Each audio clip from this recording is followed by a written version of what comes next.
wasted a lot of time not doing the right thing and not being the best that I could be. And that's why, this second chapter, it's so important. My mission is to talk about the things we don't talk about, that we're embarrassed about. You need to care more about your people than what the mayor thinks of you, the way you handle this. Because when we don't do that, then we don't put our people's priority, we don't put them ahead of our own. You're going to have a bad day. You're going to have a bad day. Mm-hmm. What do we do with that bad day when we get home? The solutions are simple. Undertaking them takes fortitude and a commitment to something more than yourself. Welcome to Respond to Resilience, along with my co-hosts, Bonnie Rumley, LCSW, EMT, and Dr. Stacy Raymond. I'm David Dashinger. In this episode, we'll be speaking with John Kelly. He's a law enforcement life coach about first responder wellness, taking responsibility, falling and getting back up, the caring of others, and self-care. We invite you to like and subscribe to our YouTube channel, Respond to Resilience. We're on Facebook, Respond to Wellness Inc., bbsradio.com, Apple Podcasts, Spotify, and check out our website, respondertv.com, for all past episodes and guest information. We'll be right back to speak with John after this. In this family, more of us die by our own hands than by the hazards of the job. In this family, up to a quarter of 911 dispatchers have symptoms of PTSD. In this family, our mental health and wellness are in crisis, while responders are quietly suffering. In this family, many struggle with job-related stress, burnout, trauma, sleep disruption, substance abuse, and marriage problems. In this family, we can help the helpers with vital information and resources, resilient strategies, and success stories of overcoming the obstacles. In this family, no one is alone. Welcome to Respond to Resilience with co-hosts retired Lieutenant David Dashinger, Dr. Stacy Raymond, and Bonnie Rumley, LCSW, EMTB.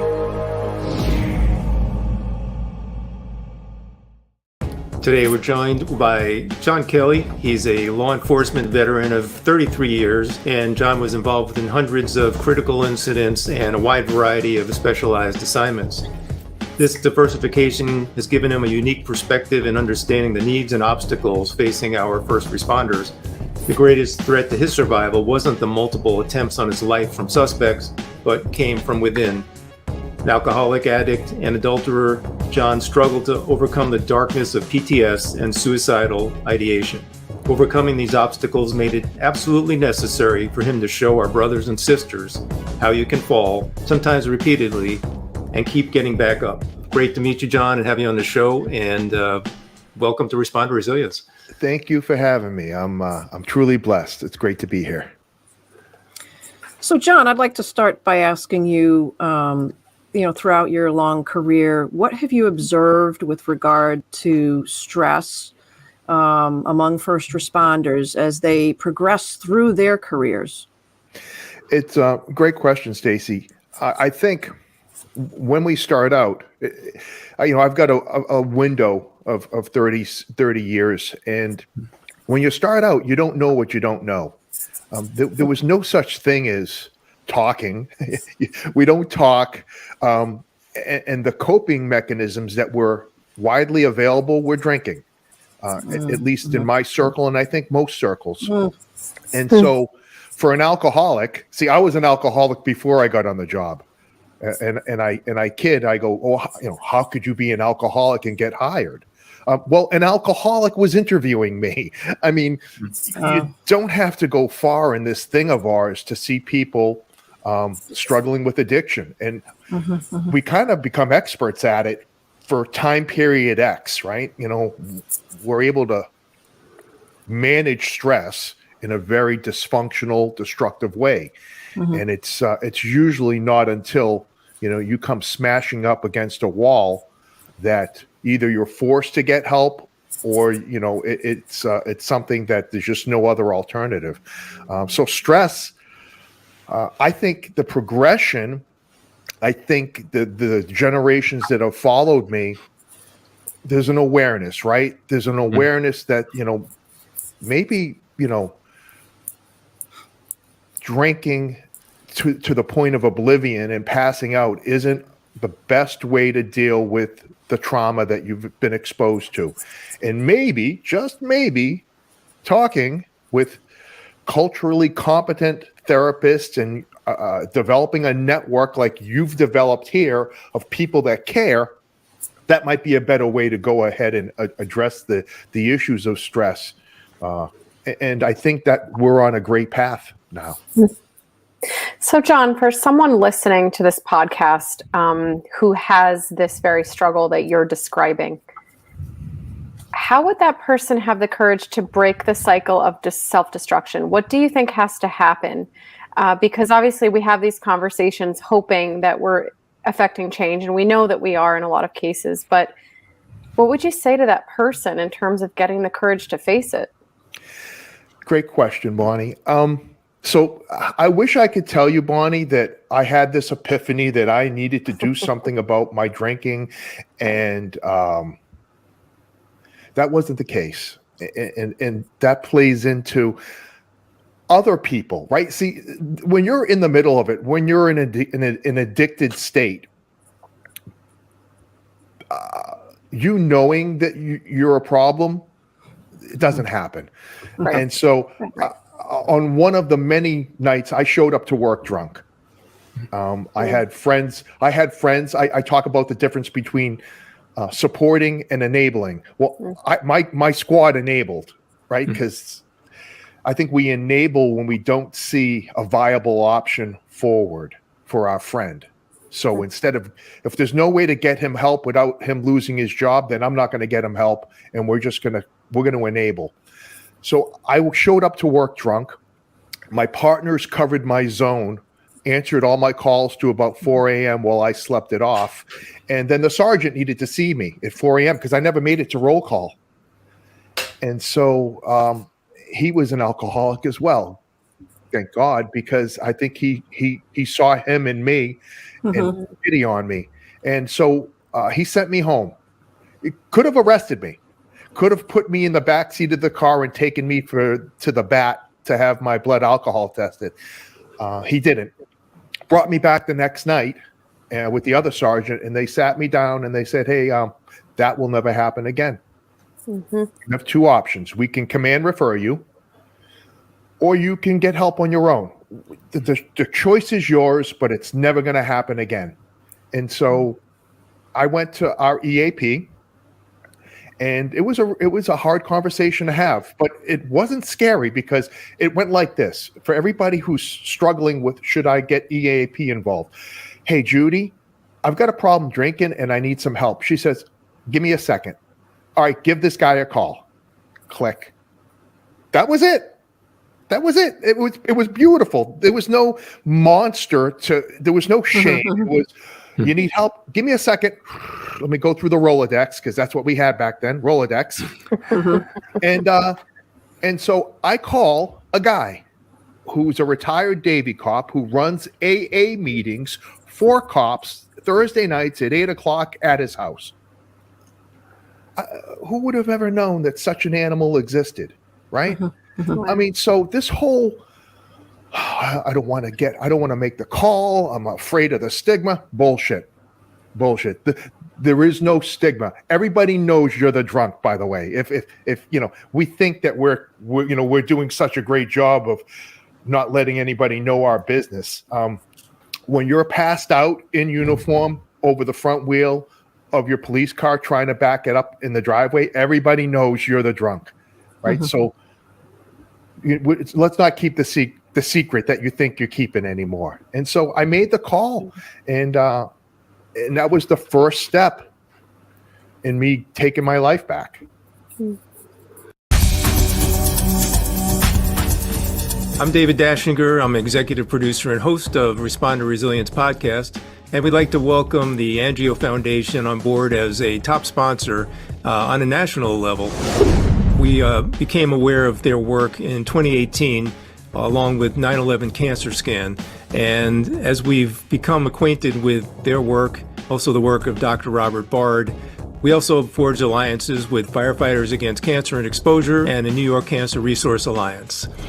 Through that, we've been happy to spread the word about Get Checked Now, That's become a mantra around here, and that's because we can only be our own best advocates for our own wellness. As firefighters, being exposed to toxins and carcinogens on a regular basis, we need to not only take care of our decon right after exposure, but also to get checked on a regular basis. Once again, we'd like to welcome the Angio Foundation to the Responder Resilience family, and we look forward to continued alliance on a national basis for the first responder community.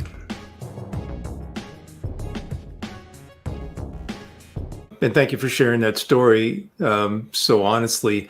In today's department and law enforcement department, or even any first responder agency, have things changed where in that scenario they might be handled differently, or do you have ideas on how to handle a situation like that with some of the other tools and resources that are available now that might not have been available when you went through your situation? Absolutely. Great question, David. I think so. Back in the day, there wasn't anybody that I associated with that didn't have a drinking problem. It was just commonplace. And so in order for someone to check your behavior, they have to check their own. Right? And that's not going to happen in this thing of ours, right? Not likely. And so that I didn't know about AA or even that there was programs for cops ran by cops.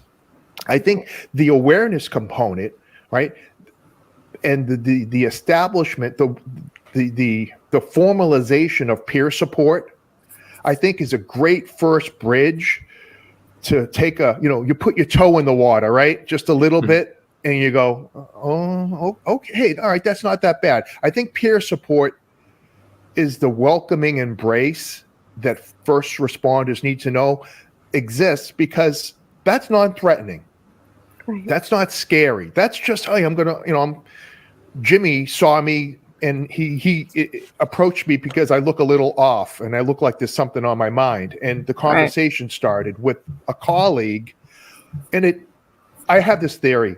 People in pain, people that are suffering, they want to talk. We just got to create an environment that allows them to do so without being judged. And I think peer support does that. So we didn't have peer support 30 years ago. Right. We thought we had peer support. We had enable support. That was the enabling unit. Everybody just enabled everybody. Very informal peer support. Yeah. I mean, when you're at peer support and you're all getting drunk, I don't know. Drinking buddies. I don't know where the meeting goes from there. It's pretty rough. Yeah.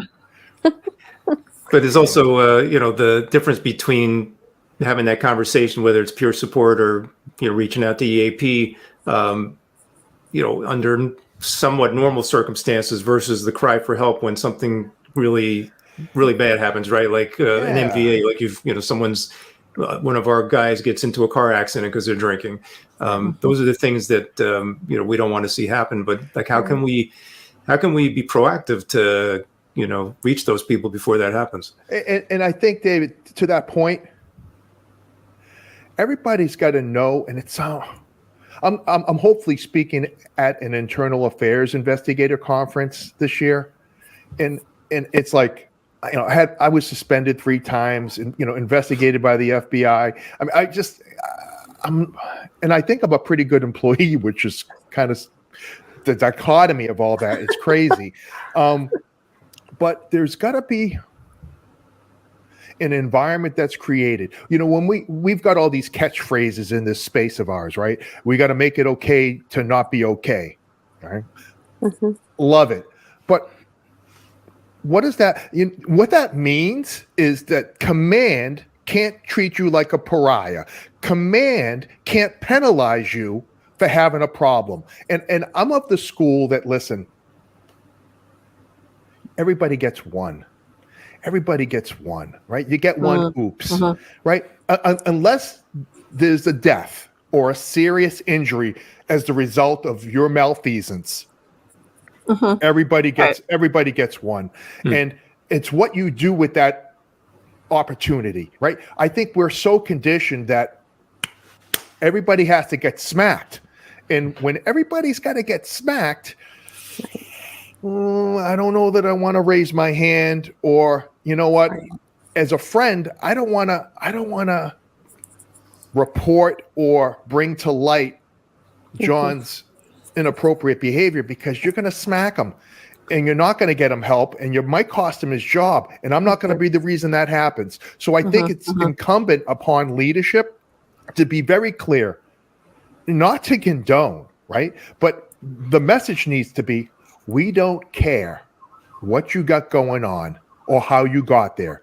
Our only objective is to get you help so you can be safe and healthy. And then we'll take it from there. I think if that message was getting out, you'd have a lot more people raising their hand and going, hey, I'm not real happy with the way things are going, and I would love for you to be a part of my solution. But right now, I think when we talk about stigma, it's not the stigma of self-shame. It's the stigma, and it's the fear of losing your job. We've got families. We've got families to take care of. I've got children. I've got, and when that's the overwhelming sentiment that, man, I saw the way they treated John Kelly, and that ain't gonna be me. So I'll just figure it out. And that doesn't work. John, I think the unfortunate piece of it is I think the punitive and the punishment comes from departments when they fear liability, right? They fear the liability of the department, or they fear who they have to answer to downtown for their department. And I think so much of the punishment piece comes out of that, which is unfortunate, because what you're saying is if it was more supportive, and let's understand why Johnny did that, and see what he needs rather than always treating it that way. You have a good point. It's unfortunate, because what it's indicative of is weak leadership. Right? And I don't want to go, you'll get me all jacked up and I'll go off on a tangent and we'll never get back to what we're talking about. But because I talk about leadership too, and what our bosses need to be doing for our people. And it gets back to caring. You need to care more about your people than what the mayor thinks of the way you handle this. And you need to be in a position to tell the mayor to take a hike, in nice terms. Take a hike. I can say take a hike. That's nice. Right? Because when we don't do that, then we don't put our people's priority. We don't put them ahead of our own. And that's a problem. So the solutions are simple. Undertaking them takes fortitude and a commitment to something more than yourself. And when you can't commit to that, that perpetuates this cycle of people not getting help. Right. You got me all jacked up there. Let's do some grounding, John. Take a few deep breaths. I'm gonna go do a cold plunge and then refocus and then come back in. Yeah, we'll do a little cryo break, and then we'll come back into the conversation. Perhaps that's a good spot to talk about triggers, John. I just listen.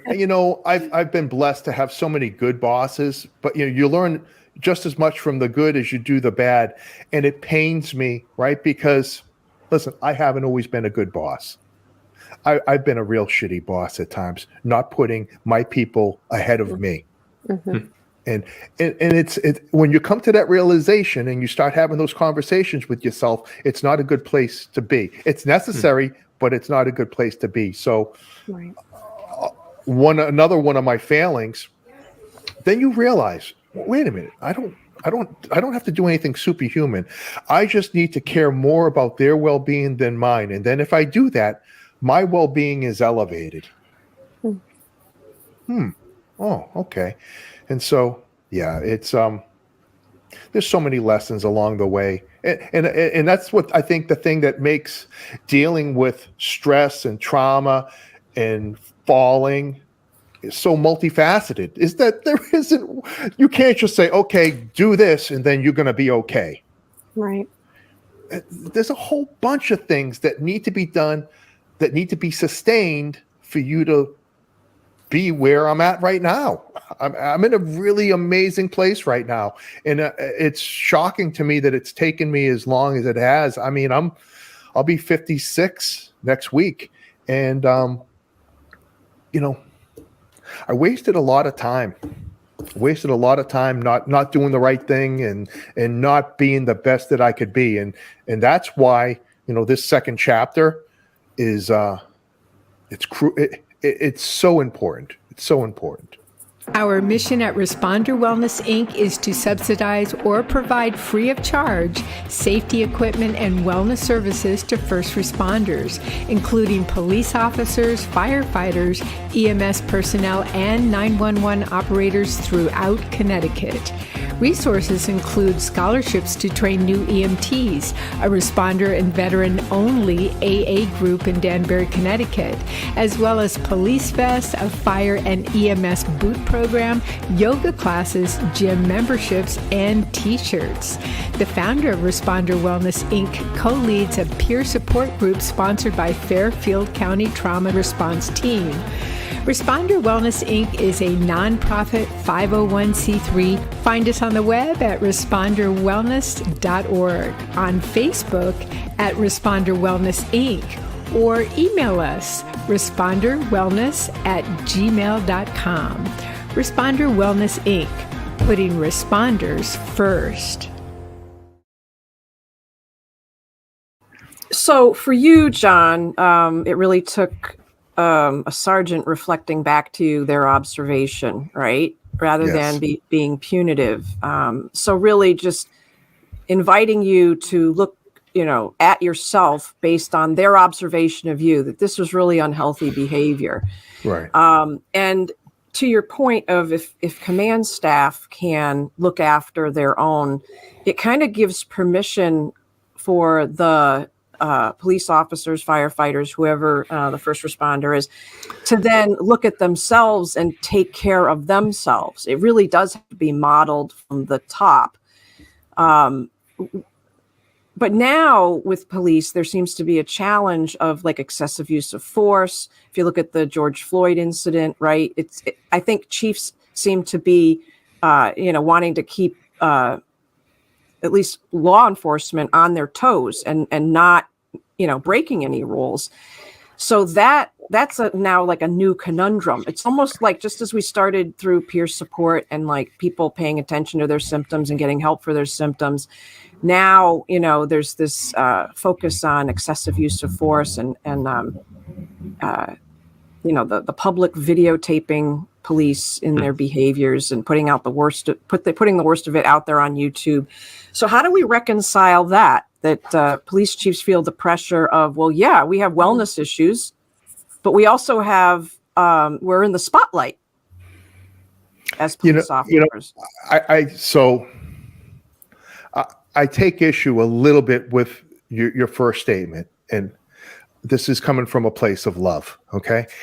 We don't have an excessive use of force issue in law enforcement. Millions of interactions daily, and the percentages, you can't, a speck of dust, 0.00087% of those daily interactions involve any use of force. Right. And so instead of defending, instead of saying, you know what, there are cases that occur in law enforcement that are unacceptable, and we have mechanisms in place to deal with those people, right? We're going to conduct an investigation, and we're going wherever that we find the truth, justice will be served. Now, that may not be what the public wants to hear. That may not be what is a great caption on Fox or CNN, but the vast majority, 99.9% of the people out there, listen, don't want any physicalities. My best days at work, Stacy, involved just helping and not having conflict, right? So the misnomer that somehow the police are out there looking to engage and beat people and get involved, anytime we have to put hands on somebody, I want you to think about this. Anytime we ever have to put hands on somebody, it's because they are not following instructions. They are refusing to do what we ask them to do. Turn around and put your hands behind your back. You're going to jail because you've violated the law. When they refuse to do that, they're the problem, not us. And we're not in a position that we can just walk away and pretend that they didn't just break the law. So I think our bosses need to do a better job of explaining why we did what we did. Now, are there cases of guys that are suffering mentally, physically, emotionally, that their actions that it manifests itself at work and they do the wrong thing? 100%. And that's why the importance of being proactive. See, I think the chiefs are putting the cart before the horse. We don't need to worry about use of force. We need to worry about officer wellness, because if we have people in our ranks that are physically and mentally healthy and well, they're not blowing a gasket on somebody. Right. I like that answer. They're not losing their shit on somebody because they are coping with the trauma and the stress. Stacy, if we have an officer that's been exposed to trauma, an incident 2-3 weeks in a row, and that happens all the time, and then that goes, we don't talk about it. We don't do a emotional debrief about the guy who had to pull the baby out of the tub and give it CPR when he's got 3 kids at home. When we don't talk to him and pull him aside and focus on him because we don't know our people like we should. And a week later, he loses it on the dad that hits the kid, and he puts the dad in the hospital, and the chief's going, oh my God, he beat that parent. Yeah, you know what, boss? He beat that parent because he absolutely lost it because he was unable to deal with the trauma and the stress that he's been cumulative in nature, Doc. Cumulative in nature, he hasn't rectified in his mind. And so, again, the way we go about this isn't the press conference condemning physicality.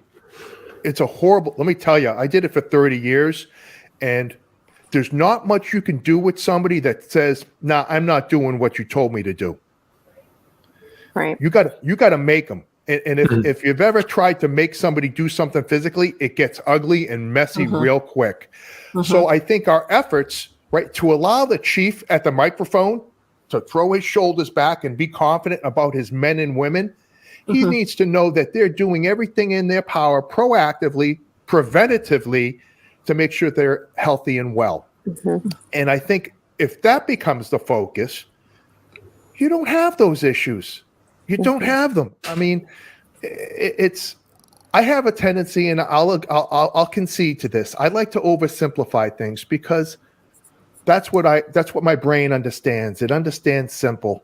And I think that use of force is an issue for the public. The public needs to do what they're told.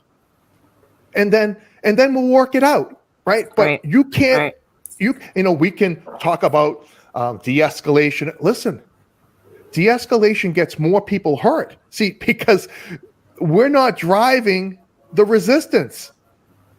How many times have you watched a video where you're screaming at the cop to do something? Like, what? Enough! Like, stop it! And then the longer we allow a situation to go unaddressed, the more people get hurt.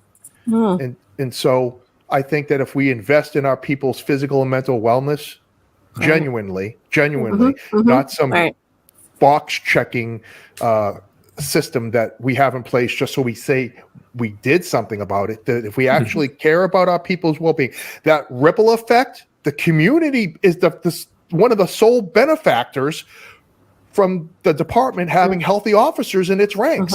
And then the incidents that you do see nationwide will even become fewer and fewer, right? Because, we police our own. And I think if we just care a little bit more about our own, a lot of these problems will work themselves out. You got me jacked up again. You guys are 2 for 2, man. Oh, I gotta go take another cold plunge.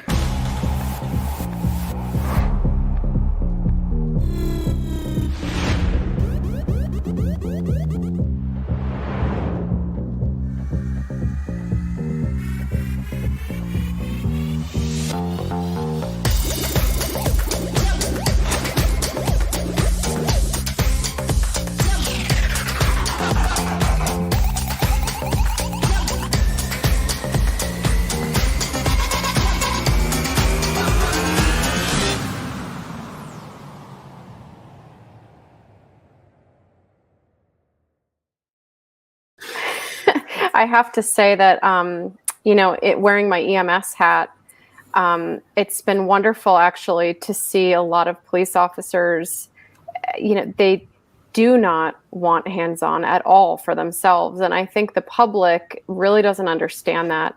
And a lot of the police officers that I've worked on scenes with for EMS, I mean, they will call us, like we have intricate plans together on scene as to how we're going to handle a difficult situation. Mm-hmm. And all of that is in mind, how to protect this person and keep them safe and keep all of us safe. So I've seen a lot of the proof of what you're talking about on the street, and you can really see such a difference, when those officers are thinking about their wellness, our wellness, and the wellness of either the suspect or the patient. Those scenes are incredible to watch. Because that's somebody's brother, sister, mother, father. Right. Listen, we're not mindless drones here. Right. I want them to treat me the way I would, I want you to treat my mother or my sister, right? And that's where we're coming from. But I'm not going to go too far out of my lane here. But so Hollywood has done an amazing job of now painting the cop as a bad guy, somebody to be feared, right? Mm-hmm. And so you got that. You've got video games that teach kids that the more cops you kill, the more points you get, and then you can upgrade to a nicer car, Grand Theft Auto, and all the narrative is shifting, so the public no longer sees you as human. That's why it's so important for us to break out of our groups and have interactions with people, so they go, you got the same problems I do. Like you got kids and you've got a mortgage and you worry about your, the safety of your loved ones when they go out. I said, because I think there is a segment, right? Whenever you show repeatedly, it's about any group. Whenever you paint any group, right? That's why we have stereotypes. Whenever you paint a group repeatedly over and over again, and you depict them a certain way, right? Militaristic, want to kick people's teeth in, heartless, just want to beat a minority. If Training Day, right, the movie Training Day becomes the lens that you look at law enforcement through, we're all corrupt. We're untruthful, and we're murderers. Mm-hmm. And how do you break that stereotype when that's all that's being fed to the communities that we patrol? Mm-hmm. Right? It's an uphill battle. Sure, John. I didn't get as jacked up about that one as the other two, but But you bring up an amazing point, which is, I think, very overlooked, and that's the incredible influence of Hollywood television, film, and violent video games on the population. That mm-hmm. The blame gets assessed in so many different areas, but we don't look at that very much. That is something, it's the lens that most people are seeing first responders, military.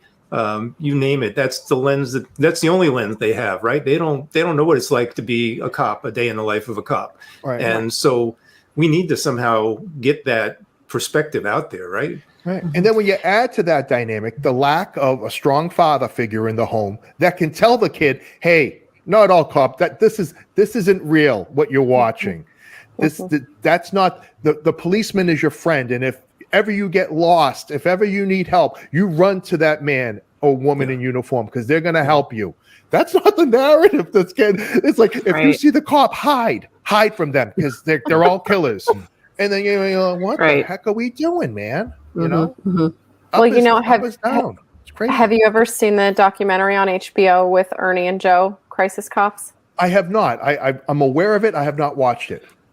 We strongly recommend it. We've had Ernie on our show to interview him, but that was a wonderful, wonderful depiction of really caring and trained officers. And I thought it painted them in such a positive light. It's really worth checking out. And even for our viewers, if you haven't watched it's phenomenal. And it really shows you the human side of police that, like you said, a lot of people are trained to have a blind eye to or programmed the opposite direction to. Yeah, no doubt. No doubt. Well, John, let's shift gears, and maybe this will put you into your happy place a little more. I don't know that I have a happy place today. You guys are really, man. All right, here we go. Tell us more about you the stuff you're doing. Since you've retired, you've got a second chapter, which involves a podcast. It involves a book you've written, and I know you're out there coaching and speaking. So talk a little bit about what you're doing with your second chapter. You Jedi. You're a Jedi warrior. You just brought a smile on my face. Yeah. So I retired in 2020, and I knew I wasn't done. I figured some things out. Right. And I think it's incumbent upon us that when we do figure some things out, that we share that information with the people that we care about, right? Paying it forward.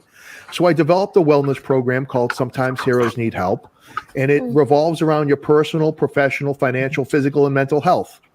And through a series of real world life failures and some wins, I discuss and implement a program that really is proactive, and it doesn't make it a big deal to admit that you failed. I think we're so, we get conditioned to believe that if you're not a winner, you truly are a loser, and there's no benefit of ever being a loser. I mean, that's why everybody gets a trophy now, right? I mean, but if you understand that growth comes from failure, right? If you can get that through your head, that if I fail, that's just an opportunity for me to grow, learn, and then go get back after it, then failure is absolutely necessary. I welcome failure because that's the only way I'm going to get better. And so I didn't always think that way. So when it came to my marriage and my intentional dismantling of my family, by the grace of God, people that cared, a loving wife, I was able to turn it around. We've been together for 30 years now, despite my best efforts to destroy it. And I don't know. She loved me at a time that I gave her absolutely no reason to do so. And so I got to take that lesson and share that, because when we look at relationships, right, we don't have a class on relationships. When we find out about love languages? When we're in marriage counseling. Right? We need to know about love languages before we go to marriage counseling, right? And so I share that. I share the importance of caring for each other and not necessarily having to like each other, right? Especially at work, right? And we've somehow confused the two. That I have to like you to care about you, and that's just wrong. That's false. I talk about our finances and our physical and mental health. I talk about dark places. I say the S word, right? Suicide. Don't say suicide, because if you say suicide and somebody hears you, everybody's going to go out and kill themselves, right? Don't say that word. Every time somebody says it on our show, we get flagged by YouTube. Like there's some AI out there that's monitoring the word suicide. It's crazy. Right. Fairfield County Trauma Response Team is a nonprofit alliance of mental health professionals dedicated to helping first responders heal from trauma, tragedy, and stress. We help as they manage community crises and the everyday demands of ensuring public health and safety. Established in 2011, FCTRT was formed in response to a call for emotional help from the Stamford Fire Department after a traumatic fatal fire. Less than a year later, the Sandy Hook Elementary School shooting occurred, and members again served the first responder community. Most recently, COVID-19 created a need for our support. We provide free educational presentations, pro bono sessions to deal with community disasters, and an extensive referral service to trauma-informed psychotherapists. If you're a responder in Fairfield County and need help dealing with duty-related stress, please reach out to us so you can continue to do the job you love. Visit our website at fctrt.org or find us on Instagram at Fairfield County TRT.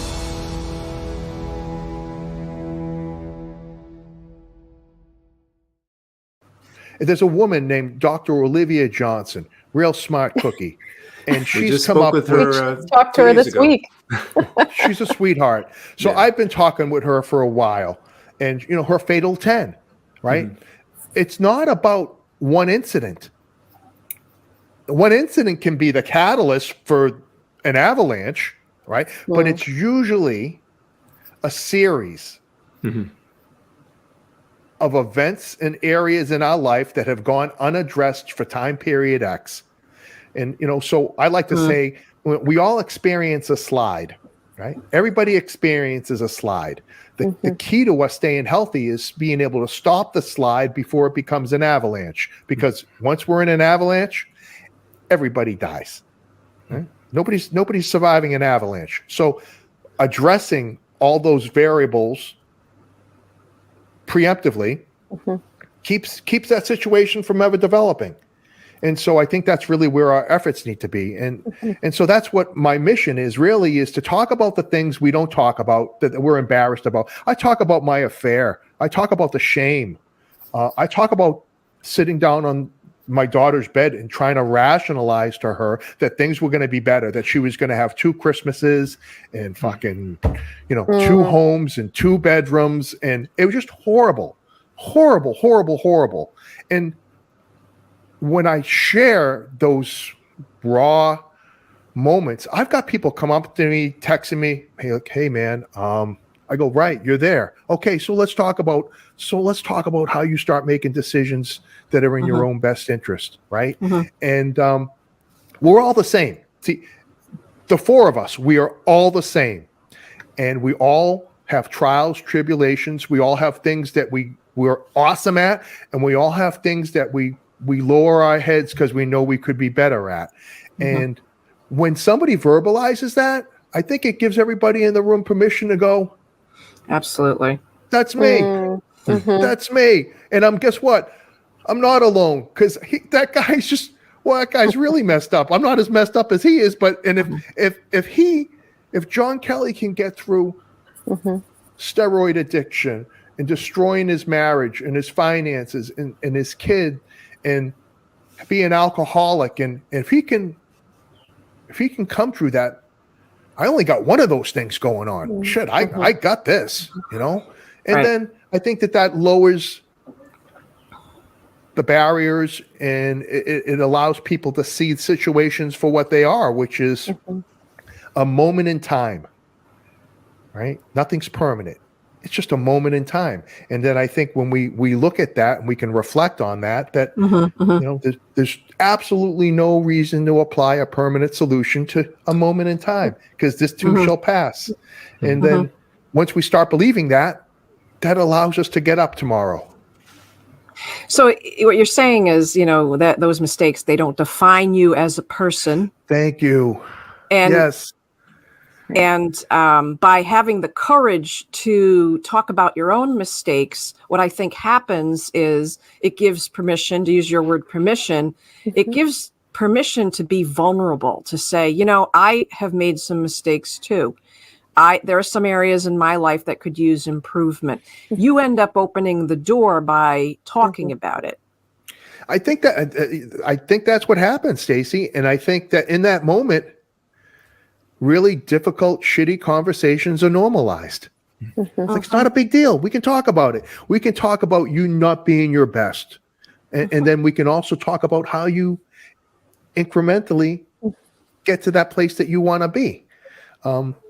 The real shame in all of this is not talking about it. Yeah. Right. And where somebody has gotten in their life, if they've gotten down to that, low place is a series of decisions and choices, right? And Right. the way out of that is to make a new series of decisions and choices and create a new reality. Don't you think part of this too, John, is we don't give people reasonable expectations about life, So I often think about this with kids, we're plugging them in front of the TV, we're letting them watch Disney movies where everything becomes a fairy tale and it all works out. But I think that we do the same thing with first responders. They join a profession, a field that they think is going to be filled with a lot of rewarding feelings and making a difference. And I think what draws all of us to that is knowing we will make a difference, right? But when we start, no one looks at us and says, listen, there are going to be some real struggles here. There are going to be struggles you have on these calls. There are going to be struggles you have with coworkers. There are going to be struggles you have from up above. And what's going to matter is preparing those people. And I wish we could say to the new first responders in the world, hey, these things are going to happen. But guess what? Those difficult times are going to build resilience in you. And that's what's going to sustain you in your career. And we're not telling them that. We're trying to get the word out, obviously, about all the emotional aspects of things. But I really think that we should be sharing what the expectations of oneself in a career should be. Yeah, that's a great point, Bonnie. All the issues that I faced over 30 years were self-induced. And really the job, quite frankly, had little to do with it. It was my response to my actions or my inaction that created these issues. And we're not mentally preparing anyone entering this thing of ours, first responder, the whole dispatch. Listen, I don't know how people become dispatchers, because you want to talk about cortisol levels and then having no Closure, no resolution to the what happened. There's I have no outlet. idea. Next call. Hold on. Okay, no, no way. So we need to obviously do a much better job of, and it can't be this doom and gloom. Most noble profession out there. There's several out there, but to allow you to be the part of solutions and total strangers and care and sacrifice and protect real world every day. I mean, that's awesome. That comes at a price if we don't acknowledge the inherent issues that we're likely to face and then provide those folks with the tools to keep the slide from becoming an avalanche. You're going to have a bad day. You're going to have a bad day. What do we do with that bad day when we get home? We don't want to inflict secondary trauma on our spouse. But we need to let them know, maybe give them a call on our way home that, hey, you know what? Really tough day, baby. I'm going to need 45 minutes because I am not right. Right. So can I have 45 minutes before you hit me with all the things that I need to do, that little Johnny's eating crayons in school. And, I want to hear that, but I need to be John and not Sergeant Kelly. So I need a few minutes when I get home. See, when we don't tell our people that you need to call home to let them know what to expect, when you don't make that call and I come walking through the door as Sergeant Kelly and not John, Mrs. Kelly just thinks I'm a big jerk. And when I do that for an entirety of a career, we just fell out of love. No. You drove that person away from you. That's what happened. And so we got to keep that from happening, right? Because that's the foundation of our resiliency, is our family, I believe. Yes. Well, John, as we wrap up, because we've covered some great stuff and kind of run a nice gamut of emotions and I have a problem talking. I'm very introverted and reserved, and I know you've been pulling the answers out of me. Exactly. No, it's been great doing this conversation with you, and please share with our audience what you're out there doing, how they can get in touch with you, where you are on the internet, social media, and all that good stuff. Thank you, David. So the website is lawenforcementlifecoach.com. I know, nice and short, right? I don't know. I don't know what I was thinking. Lawenforcementlifecoach.com. There's links to the podcast, the book, the website, speaking engagements, all that good stuff is there. Do some coaching too for some guys around the country that are wanting a little extra support, figuring some things out. And that's usually the best way to get in touch with me. Yeah, I highly recommend John's podcast. He's a great host as well as a great guest, and he's always having a very spirited conversation with whoever's on the show. So I recommend checking Spirited, it out. I like that. Spirited. Yeah. Love these David's so euphemisms. polite. I'm gonna write spirited down. David is such a gentleman. You guys are awesome. I thank you so much for the opportunity. I've really enjoyed our time together. Thank you, John. Thank It's you, been a John. pleasure. We invite you to like and subscribe to our YouTube channel, Responder Resilience. We're on Facebook, Responder Wellness Inc., pbsradio.com, Apple Podcast, Spotify, and check out our website, respondertv.com, for all past episodes and guest information. Until the next time, stay safe, be kind to yourself, take care.